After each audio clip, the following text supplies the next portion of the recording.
Hello and welcome to Amir Shakil 5858. I am Amir Budnam. I am thankful to all international resources. Following headline news have been reported by American, Canadian, European, Asian, African and Australian channels and AP, AFP and Reuters news agencies. Now some of the headlines. Israel has agreed for 3 days ceasefire in Gaza for polio vaccination. Rain and flood has caused devastation and fatalities in Japan, India, Bangladesh, Pakistan, Yemen. European Union is talking against some Israeli ministers for their activities in West Bank, Israel. In Ukraine, F-16 jet fighter crashed.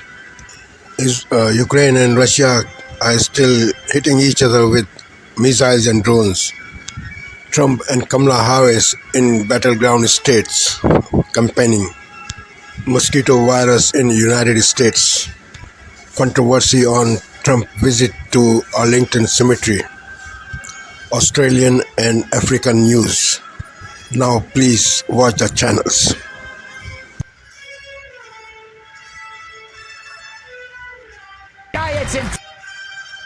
Sherilyn Ifill is a former president, director, counsel, NAACP Legal Defense Fund. She holds the Vernon Jordan Chair in Civil Rights at Howard University School of Law, and she joins me now. Sherilyn, I want to maybe start on that LULAC story, just because I think it hasn't quite got enough attention.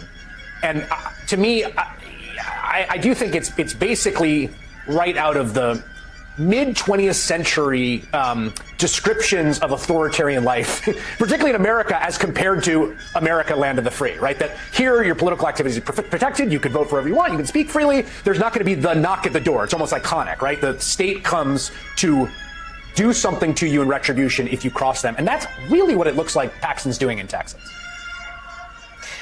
Yeah, Chris, I'm glad to be with you, and I'm glad you're giving attention to this story because this is incredibly ominous.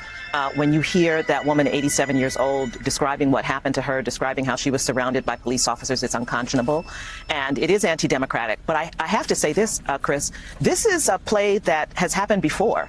This is something that Republicans did in Alabama, as you know, against voters, folks who were helping folks register to vote and helping elderly voters, Albert and Evelyn Turner. At that time, Jeff Sessions was the U.S. attorney and brought charges against them. And what was so important to me in listening to your report just now, Chris, was hearing her say that, she's afraid that it will interfere with them doing their work. Because what happened in Perry County, Alabama, when Sessions did what he did, was that it intimidated elderly voters from voting absentee, which is what they wanted to do. In this case, this is LULAC, the oldest Latino advocacy organization in the country, working to register voters. And this is an effort to frighten them from doing that critically important work. And the only upside of this, Chris, is this is how we know Texas is in play. We know that Texas is in play because they're starting to panic. But we've got to get serious about this. I think a number of us have reached out to the Department of Justice. It's very, very serious indeed. Yeah, and your point there, just to stress for a second, because I want to sort of make 2 points. One is sort of the idea of, these authoritarian states that are over there, right? This is our nightmare. But also the deep American tradition here. And as someone who is versed in this, right? Like thuggish intimidation, whether through the courts, through local police, or just thuggish violent mobs, is the story of voter intimidation and anti-democratic rule in the United States through the years, particularly in the wake of the Civil War and Black liberation in the aftermath of it. And that is, at this point to me, the sort of huge unifying element of the Trump Republican Party in this moment. Yeah, I mean, he's pulling a thread that already existed. He didn't. Developing tonight, Vice President Harris and Governor Walz in their first interview since teaming up on the Democratic ticket. The growing controversy over former President Trump's visit to Arlington National Cemetery and fears of mosquito-borne illnesses this holiday weekend. Word just in of 2 new West Nile virus deaths. First, Vice President Harris and Governor Walz in that highly anticipated joint interview. Harris responding to criticism about her shifting positions on key issues, saying my values have not changed. And what she said about having a Republican in her cabinet. Harris and Walz campaigning in the Sun Belt, gaining ground in new polling. And Donald Trump making news, what he now says about IVF and 6-week abortion bans. Mary Bruce from the campaign trail. The new fallout from former President Trump's stop at Arlington National Cemetery. The Army now defending an Arlington staffer and her professionalism, saying she was pushed aside by members of the Trump campaign. Reaction tonight from veterans' families. Selena Wang reports. Growing concerns about mosquito-borne viruses heading into the holiday with 2 new deaths from West Nile virus and another reported case of that rare virus, Triple E, how major cities in the Northeast are taking action. A new watchdog report slams the FBI and its handling of child sexual abuse cases. The severe storms now sweeping east across the country, just as millions of Americans hit the roads and the skies for Labor Day weekend, with records expected to fall. A critical day in court for Brian Kohberger, the man accused of killing 4 Idaho college students, why his lawyers want a change of venue. And we hear from the family of one of the victims. Overseas, an American-made F-16 fighter jet goes down in Ukraine as a high-level delegation from Kyiv heads to Washington, asking for permission to hit targets inside Russia. Ian Panel reporting. And America strong tonight after a thief stole their money. A brother and sister lemonade stand makes a comeback thanks to a major assist from the neighborhood. From ABC News World Headquarters in New York, this is World News Tonight with David Muir. Good evening. It's great to have you with us on this Thursday. On this Thursday night, the aftershocks from BC's political earthquake. The official opposition party is folding and throwing its support behind another. So what happens now? The party's abandoned us. A deadly typhoon tears through southern Japan. If the power failures really continue, then we're going to be screwed. Fears for the millions caught in the powerful path of destruction. Disturbing details. The CIA reveals the scale of that foiled terror plot targeting a Taylor Swift concert. Plus, planets going rogue. These objects are kind of free-floating in space. The discovery aided by Canadian technology that's shedding light on one of the mysteries of the universe. Global National with Donna Friesen. Reporting tonight, Jeff Semple. Good evening and thank you for joining us. We begin tonight in the Middle East, where Israel... Do that, he's asking for the NDP to pull the plug on a deal they have with the Trudeau Liberals, a deal which keeps Justin Trudeau in. A bold move by the Conservative leader Pierre Poilievre. He wants a fall election, but to do that, he's asking for the NDP to pull the plug on a deal they have with the Trudeau Liberals, a deal which keeps Justin Trudeau in power. So, is there any chance the NDP will actually agree, or is this just political grandstanding? CTV's Rachel Aiello is in Ottawa tracking our top story today. And Rachel, what are you hearing about this in the capital? Todd, Pierre Poilievre wants Jagmeet Singh to pull out of his deal with the Liberals. And while it's a card the NDP have in their hand, they don't seem ready to play it yet. Standing in front of where the Prime Minister enters Parliament, Pierre Poilievre called on Jagmeet Singh to help get Justin Trudeau out of office. Break the costly coalition with Trudeau to trigger a carbon tax election where Canadians can choose. The Conservative leader wants the NDP to force a fall federal election by voting to bring down the minority government when the House resumes next month. Poilievre says the Liberal-NDP deal needs to end because Trudeau demonstrated this summer that nothing will change for Canadians and they can't afford to wait another year. But going to the polls early would also be to the Conservatives' advantage. Right now, it would be a crushing defeat for the Liberals and Pierre Poilievre would be Prime Minister. Through the two-party pact signed in 2022, Singh has advanced policies such as dental and pharmacare. Progress his party is worried a Conservative government would put in peril. Responding to Poilievre's pressure campaign, the NDP say that leaving the deal is always on the table, but Poilievre wants to win an election because he wants to cut. The Liberals view Poilievre's push for an early election as a sign that he's getting worried. I think it's pretty pathetic that the good news, the good economic news that we are seeing for Canada and Canadians, the Conservatives feel is bad news for them. Todd, Poilievre is accusing Singh of keeping Justin Trudeau in power long enough to qualify for his pension, something the Conservative leader has already secured. The NDP leader will be eligible as of February, well ahead of the June expiry of the Supply and Confidence Agreement. CTV's Katie Simpson is with us from Washington. And Katie, what stood out in this interview? Well, Kamala Harris breaks some news in this interview. Ian, she says she will not change U.S. policy toward Israel. Military support would continue if she's elected. Her day one priority is to make life more affordable for the middle class, and she'll pick a Republican to serve in cabinet. But her main goal here is to appear competent and confident. And to take some of the pressure off, she invited her running mate, Governor Tim Walz, to join her. Democrats see the race heading in a direction they like, and that is why the stakes are so high. And they're going to great lengths to minimize risk. Momentum is building behind Kamala Harris. It's starting to show in swing state polls, and you can see it at her rallies. She's also running a cautious campaign, limiting her exposure and questions from journalists, trying to prevent a gaffe. So this first interview is being watched closely, and Harris is using it to deliver a message of unity. Will you appoint a Republican to your cabinet? Yes, I would. Anyone in mind? I would. No one in particular in mind. We got 68 days to go with this election, so I'm not putting the cart before the horse, but I would. Harris also defended abandoning progressive policy positions, adopting a harder line on immigration, ditching her plan to ban fracking. And I think the most important and most significant aspect of my policy perspective and decisions is my values have not changed. She's the greatest flip-flopper. Things that she never even thought of. She probably goes back to her room and gets sick to her stomach when she says what she has to say. Donald Trump has tried to paint Harris as a candidate who can't handle scrutiny, pointing to past interviews, including this from 2021, about failing to witness the southern border crisis firsthand. You haven't been to the border. And I haven't been to Europe. And I don't understand the point that you're making. Republicans seem to want voters to hold Harris to the standard of a traditional politician, a norm Trump blew through long ago. In the past 24 hours alone, he's posted vulgar, misogynistic attacks against Harris online, while his staff defended campaigning in a military cemetery, possibly breaking the law. He sees himself as an orange wrecking ball, and he thinks the way to win this... And I'm Jeff Bennett. On the NewsHour tonight, Donald Trump and Kamala Harris campaign in critical swing states as the vice president also sits down for her first major interview as the Democratic nominee. Israel agrees to pause fighting in Gaza to deliver polio vaccines, while its operation targeting militants in the West Bank turns even more deadly. And health officials warn of a deadly mosquito-borne disease that's spreading in the northeast United States. They know there's an issue there. They're trying to figure out how to get back on their feet. Okay, Lisa Desjardins, thanks so much.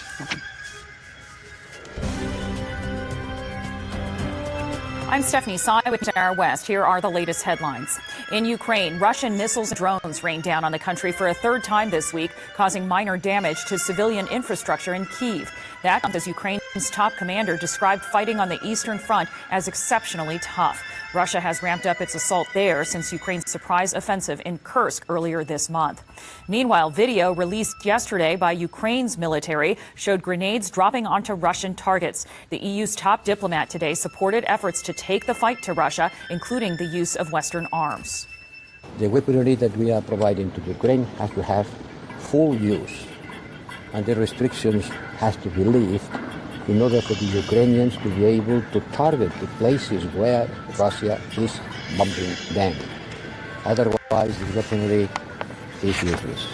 Also today, Ukraine's military confirmed that one of the F-16 warplanes that Western nations provided to Kyiv has crashed, killing the pilot. It's the first reported loss of an F-16 since a handful of them arrived in Ukraine last month. In Hong Kong, two editors of a now defunct news outlet were convicted of sedition today. Former chief editor of Stan News, Chung Pui-Kuan, was seen leaving court after the ruling. He was arrested in 2021 along with his colleague, Patrick Lam. Their outlet openly criticized the government during a crackdown that followed pro-democracy protests in 2019. Both had pleaded not guilty to the charges. They face up to 2 years in prison each. The trial was seen as a test case for the future of press freedoms in the city. A listeria outbreak connected to Boar's Head Deli Meats has now claimed the lives of 9 people across the country. That's according to the CDC. 6 new fatalities have been confirmed, including 2 in South Carolina and 1 each in Florida, Tennessee, New Mexico, and New York. 3 deaths had already been reported in Illinois, New Jersey, and Virginia. At least 57 others have been sickened. Boar's Head has recalled 7 million pounds of its products in what is now the largest listeria outbreak since 2011. The FBI is failing to report all suspected child sexual abuse cases to law enforcement agencies. A watchdog review of more than 300 cases between 2021 and 2023 found the agency did not appear to comply with mandatory reporting requirements about 50% of the time. And when the FBI did file a report, it only did so in a timely manner in 43% of cases. The inquiry stems from the FBI's failure to properly investigate former USA Gymnastics team doctor Larry Nassar. A senior FBI official acknowledged some mistakes, but said the, quote, vast majority of work has been handled appropriately.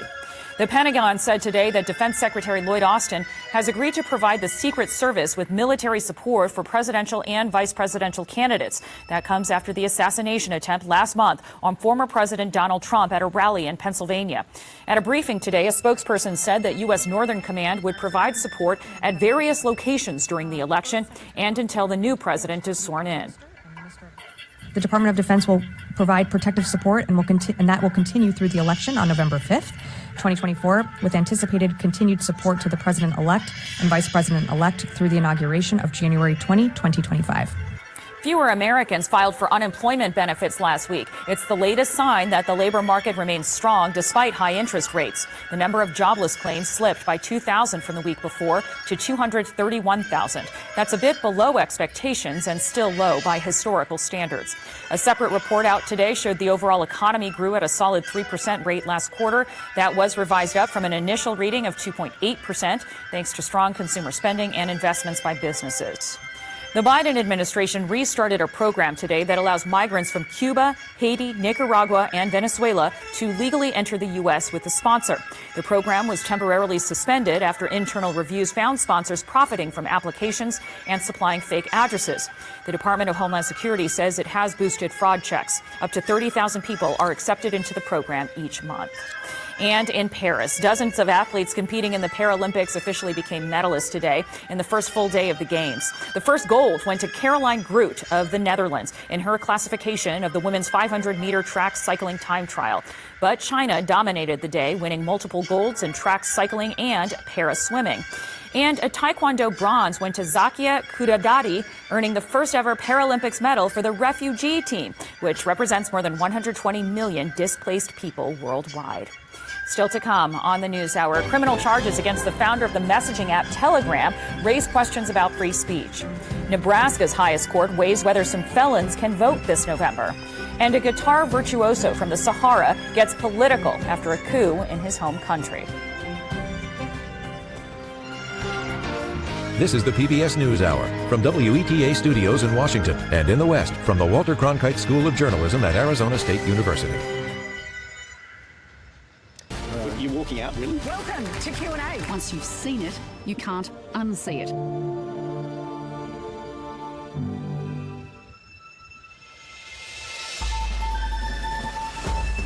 Today, a second Indigenous boy dies by suicide in Western Australia's troubled youth detention system. Clearly, a failure has taken place because someone has lost their life.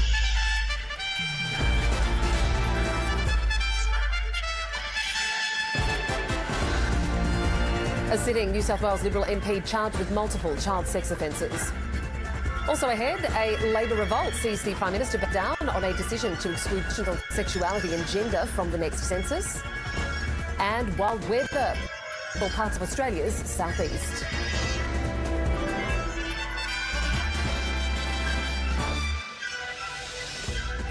Hello and welcome to ABC News. I'm Catherine Robinson. Firstly, we begin with a report which may distress First Nation viewers. An Indigenous teenager has taken his own life inside Western Australia's controversial Banksia Hill. Ago, and we have just heard confirmation from Premier Roger Cook.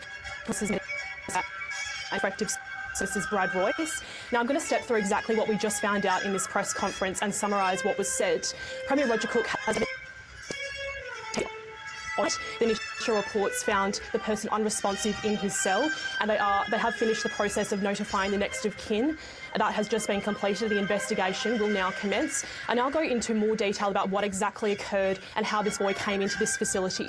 Now, the Commissioner of Corrective Services, Brad Royce, has summarised what happened. He said the 17-year-old boy, who identifies as Aboriginal, came into the care of the facility on the evening of the 27th of August. He then says he went into the intensive supervision unit and there was full monitoring that came in place. Now, he says the boy came into the detention centre intoxicated, so there was more care and healthcare given and clinical support to this boy given the state that he came into.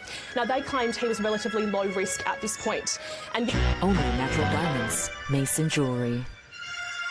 This is Asia Now. Hello there, happy Friday morning. It is 11 a.m. in Singapore and Hong Kong, 8:30 in New Delhi, 10 o'clock in Jakarta. I'm Yasmin Yonkers at this hour.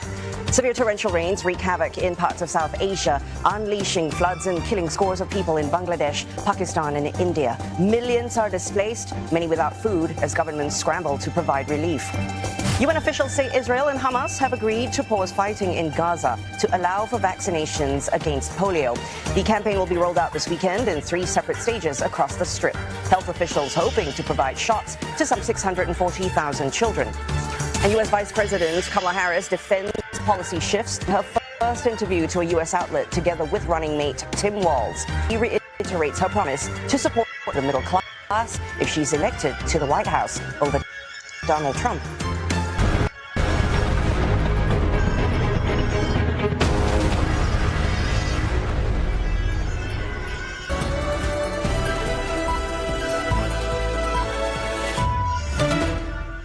CW News live from Berlin. Israel presses ahead with a military operation on the West Bank. At least 16 people have been killed since Israeli forces started conducting raids earlier this week.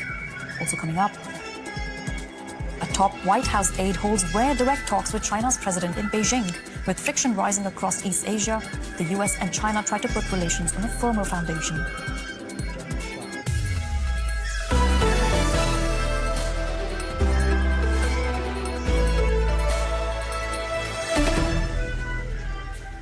I'm Nehal Johari. Welcome to the program. Israel says its troops have killed a Palestinian militant commander in a raid in the occupied West Bank.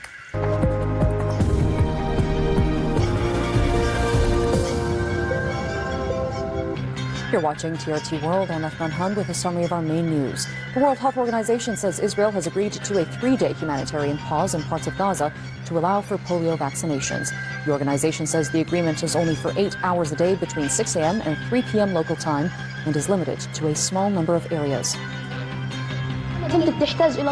My daughter needs to be vaccinated, but I cannot go to the place where she will be vaccinated because of the situation that we are in and the war that we are in.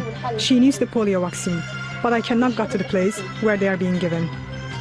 Israel has continued with its relentless assault on Gaza, killing at least 54 Palestinians on Thursday.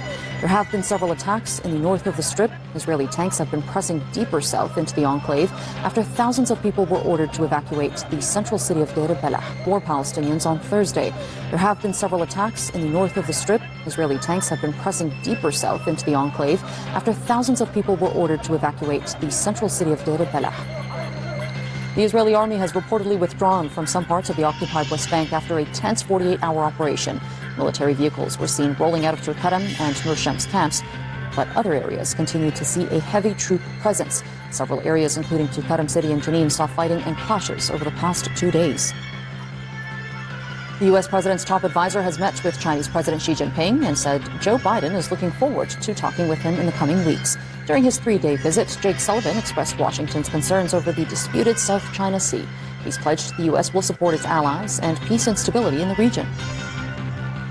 I stress the importance of maintaining peace and stability across the Taiwan Strait, emphasize the United States' commitment to complete denuclearization of the Korean Peninsula, and I reaffirm the United States' commitment to our Indo-Pacific allies. The Spanish Prime Minister has wrapped up his tour of West Africa, which was aimed at tackling illegal migration to the Canary Islands. Pedro Sanchez met with Senegal's president on the last day of his trip. The two leaders signed agreements to promote temporary work opportunities in Spain for Senegalese nationals. Flooding in Sudan has led to the deaths of more than 130 people and displaced hundreds of thousands of others. The floods have destroyed homes and could spread diseases in the region. Stay with us. The news continues here on TRT World. Bye for now.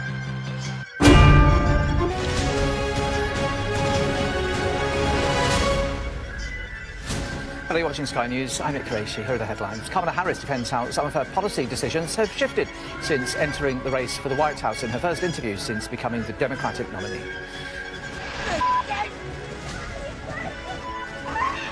Also, new footage of the moment residents screamed for help as flames engulfed their homes in East London. A smoking crackdown confirmed by the Prime Minister. It could soon be banned in beer gardens and sports grounds. The risk of environmental disaster in the Red Sea after Houthi rebels blew up a tanker carrying 1 million barrels of oil.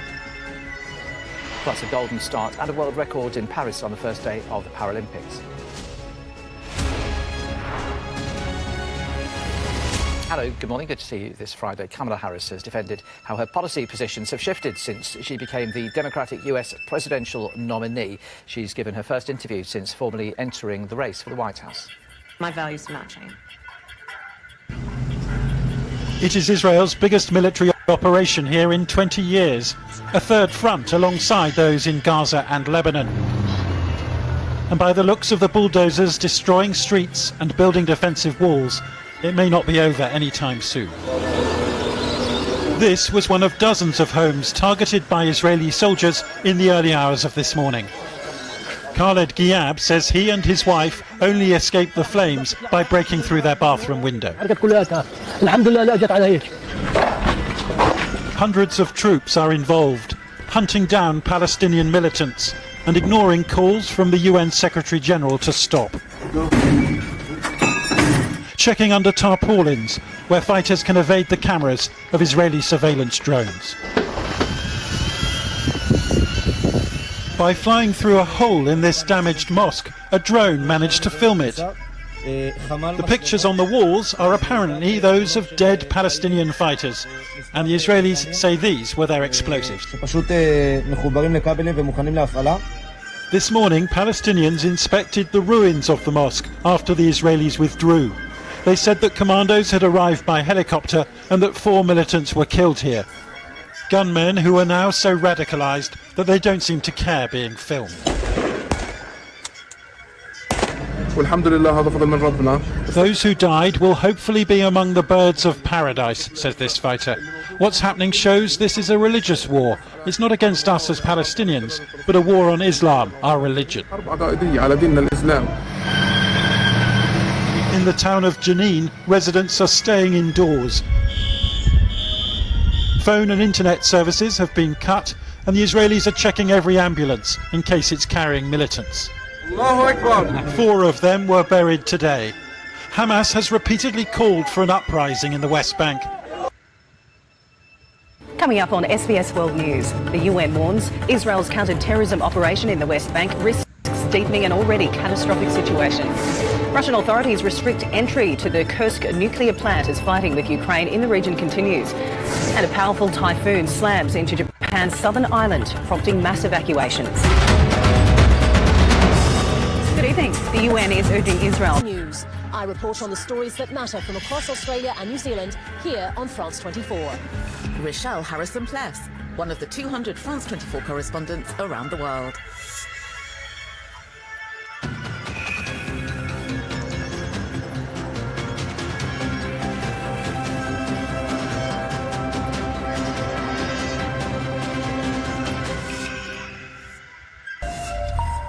Hello and welcome to Daybreak here on France 24. These are this morning's main news headlines. Israel agrees to zoned 3-day pauses in the fighting in Gaza to allow for a first round of vital polio vaccinations for children in the besieged territory. The WHO campaign will begin this Sunday. Belgrade dismisses concerns about its traditionally close ties with Moscow as it secures a deal with Paris that will see Serbia purchase 12 French warplanes. In defending her record on the economy and immigration, Kamala Harris has been giving her first major TV interview since becoming the Democratic nominee for president.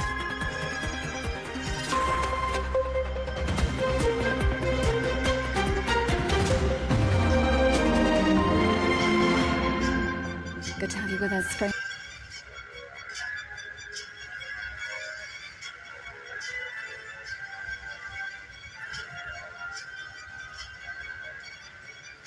It's very exposed. Also, ending cash bails. Is that still your value? You want to prosecute them and then let them out of jail?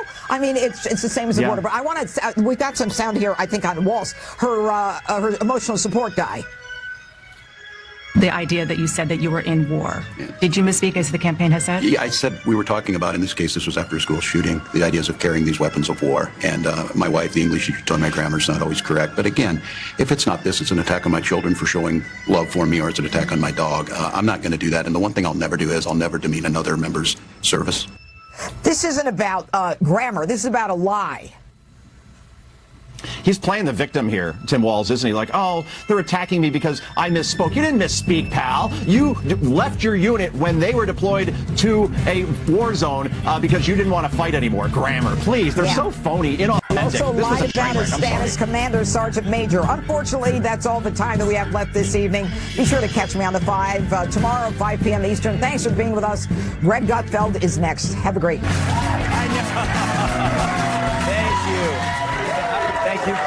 Thank you. Thank you. Could somebody help that poor woman who fainted?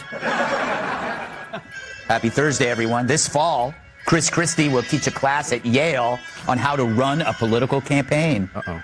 There he'll discuss everything he's ever done and then say, don't do that. The class will only be open to 10 students because that's the most that'll fit in there with him. Ooh. The class will be very inclusive, considering Christie is fluent in over 8 sandwiches.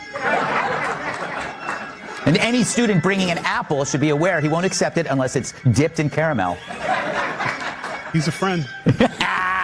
Kamala Harris has been roundly criticized for bringing Tim Walz along with her for tonight's CNN interview. But supporters say America is used to her dragging around a creepy old white guy. Harris has claimed she once worked at McDonald's, but people are finding it very hard to verify this. Although one former employee says she did put him in jail. Why would she lie? Anyway, a Venezuelan migrant gang was caught on camera taking over an apartment complex in Aurora, Colorado. Authorities are at a loss on how to negotiate with people so willing to risk their security deposit. You know, I like that joke, and I resent you for not laughing. I approve this resentment. Thank you. Laundry experts may have uncovered where your missing socks have gone. They may have been sucked into improperly inserted lint filters, although some men might have just put them down the front of their pants. A Colorado man survived a night alone on a mountain after his coworkers left him behind during an office retreat. Hell, why didn't we think of this, huh? I saw that one coming. According to the U.S. Surgeon General, parenting can be hazardous to your health due to high levels of stress, especially when your kids hate your guts. Yeah, just keep it on there. We love you, Jamie. And finally, sources say Barron Trump will not follow in his father's footsteps and instead will go to school somewhere in New York. Hunter Biden, however, still plans on following his father's footsteps by banging Jill. All right. Let's do a monologue. Now, I don't want to get ahead of myself, because then all I do is stare at my ass. But what if Trump wins? Who would he ask to join his merry pirate ship of radicals? What about Elon Musk? This week, former Navy SEAL Sean Ryan mentioned that Musk expressed an interest in being part of the second Trump administration. I wonder if he and Elon have a great relationship. Is he great? Is he a totally unusual character? And do we have to cherish our geniuses? So Elon and I have a great relationship. He's great. He is a totally unusual character. Do you know Elon? I don't. He's great. And he's smart. And we have to cherish our geniuses. You know, we don't have too many of them, right? He's right. We don't have enough geniuses. The EU's foreign policy chief has said the bloc should consider sanctions on some Israeli government ministers over their remarks about the war in Gaza. Josep Borrell said some members of the Israeli cabinet who he didn't name had released hateful messages and proposed things which clearly go against international law. And I think that the European Union has not to have taboos in order to use our toolbox in order to make humanitarian law respected. But it's not my decision. I only have the capacity of proposal. Member states will decide. But the 27 EU member countries are divided over their approach to the war in Gaza, and it's unlikely that all would agree to the proposal. There's already been pushback to the suggestion from Italy's foreign minister, who called it unrealistic.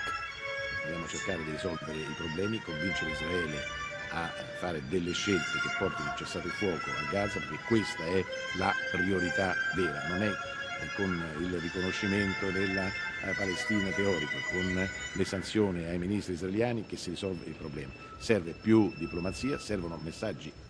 Those comments come on the same day the World Health Organization announced that Israel had agreed to limited pauses in fighting in Gaza to allow a polio vaccination campaign to go ahead. Described as humanitarian pauses that will last 3 days in different areas of the territory, the vaccination program will start on Sunday and will be run together with UNICEF, UNRWA and local partners. I'm not going to say this is the ideal way forward, but this is a workable way forward. Not doing anything would be really bad. We have to stop this transmission in Gaza, and we have to avoid the transmission outside.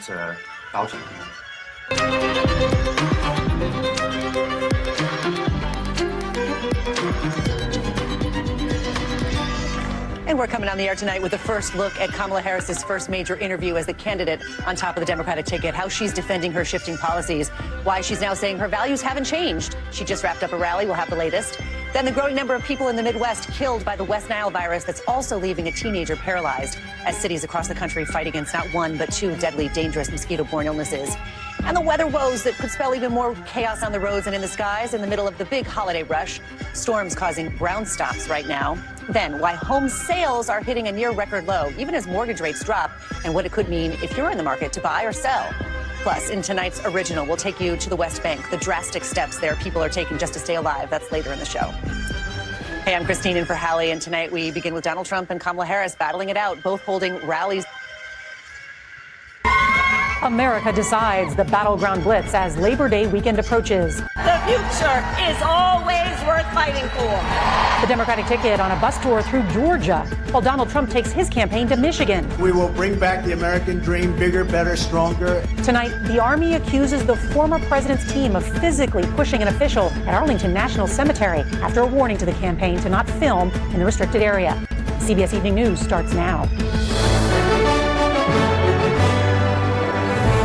The fight for every vote in the 7 battleground states intensifies tonight, with the Harris and Trump campaigns hitting 4 of those states today. Good evening, I'm Nora O'Donnell, and thank you for being with us.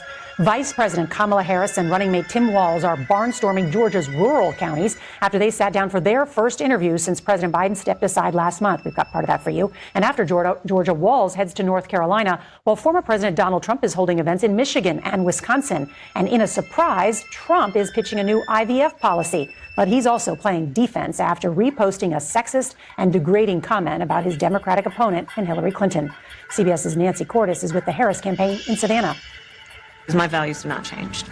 In a 30-minute interview, Vice President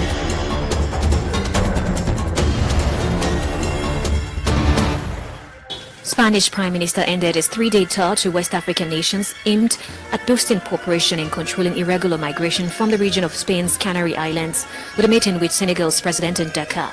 Following the talks between him and the president, the pair held a joint press conference where the Spanish Prime Minister repeated its support for secular and regular migration between the two countries. I have signed a memorandum of understanding on secular migration because it will allow us to expand and improve the existing one, incorporate new sectors of economic activity, and include training and capacity building for Senegalese workers who move to Spain. More than 22,000 people have disembarked on its shores since January, according to Spain's Interior Ministry, more than double the number of irregular arrivals for the same period last year. Our security forces have been working together for many years, and I believe that this is an example of collaboration and bilateral operational cooperation to tackle mafias, human trafficking networks, as well as organized crime. Mauritania, Gambia, and Senegal, 3 coastal African nations, have become the main departure points of migrants trying to reach the Canary Islands.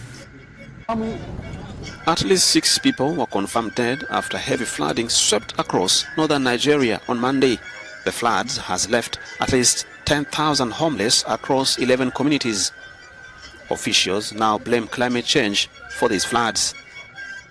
Due to climate change and a lot of other factors, the floods have come earlier than we expected, and it caught a lot of our people unawares. And we have seen that there is a colossal destruction of their houses. It means they are exposed to the cold, to the sun, and every other thing. In 2022, Nigeria experienced its worst flood in more than a decade, killing more than 600 people, displacing around 1.4 million people, and destroyed over 400,000 hectares of farmland. In Haiti, more than 3,200 people, including police, have been reported killed from January to May this year. Its Prime Minister, Gary Conille, said on Wednesday that police sent from Kenya have launched a joint operation to oust criminal gangs from one of the roughest neighborhoods of Haiti's capital. I am tired of seeing police officers being shot at. I am tired of going to police officers' funerals. We must solve this insecurity problem.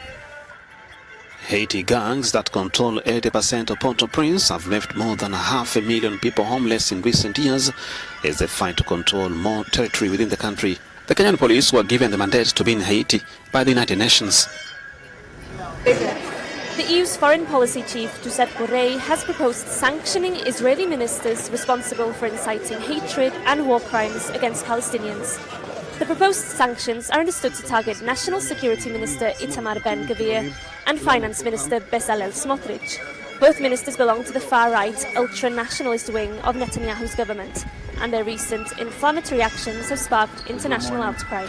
I initiated the procedures in order to ask the member states if they consider appropriate, including in our list of sanctions, some Israeli ministers has been launching hateful messages, unacceptable hateful messages against the Palestinians, and proposing things that goes clearly against international law and is an incitation to commit war crimes. Minister Ben Gvir recently visited the Al-Aqsa Mosque, a contested holy site in Jerusalem, and has repeatedly called for prayer at the site, in violation of the decades-old status quo maintained by the Israeli authorities. Minister Smotrich was recently condemned for saying it might be moral to starve 2 million Palestinians.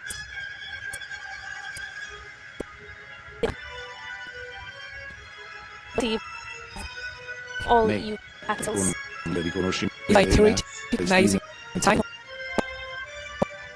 The Union has been grappling with deep divisions on its stance on the war in Gaza, which have often prevented from adopting decisions. But Borrell's proposal does signal increasing frustration in Brussels with Netanyahu's most hardline government allies. Sao Paulo and Atlético Mineiro paid tribute to Juan Izquierdo in Brazil. The Sao Paulo team wore a T-shirt with Uruguayan surname and a black armband with some Atlético Mineiro players. Before the match, players and attendees observed a minute silence in his memory. The truth is that Juan Izquierdo is one of us today, one of the 22 million Sao Paulo.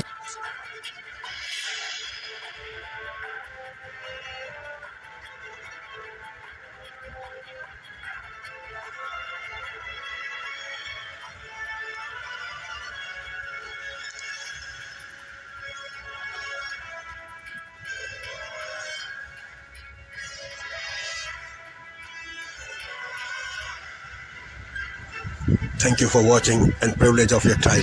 This is Amir Shakil 5858. I am Amir Woodman. Have a good life.